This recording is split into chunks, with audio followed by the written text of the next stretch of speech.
So you went, and you're now a senior analyst, and you're what was the difference between the first path and when you overcame that in the second?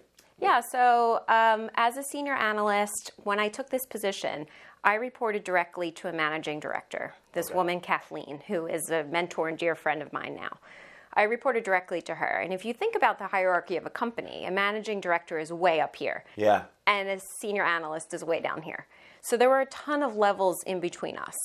But she trained me, and I of course didn't know it at the time, but she trained me in such a way that anything that she didn't want to do when we were working on these deals, she had the confidence in me to step up to it.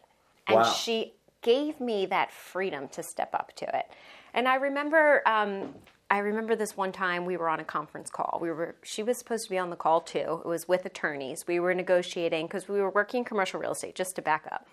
In New York? I was in Philadelphia still. Oh, you with were living Grosvenor. in Philadelphia. Okay. The company was here. They're London-based, but the office was here in Philadelphia.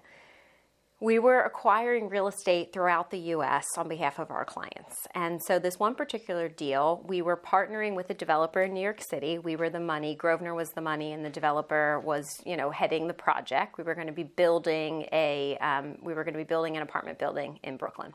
Wow. And we're on a conference call. So it's us, the developer, our attorneys, and the developer's attorneys, right? So we were negotiating an agreement.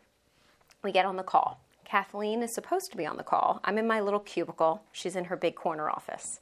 She doesn't dial into the conference call.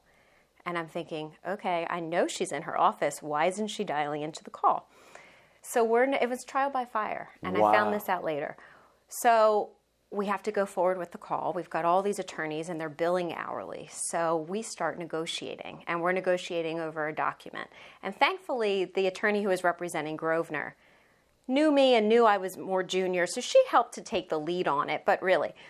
So the call's over. It's about an hour long. I stomped down the hallway to Kathleen's corner office, and I said, "You've been here the whole time, and you didn't dial into that call?" And she said, "Well, you figured it out, didn't you?"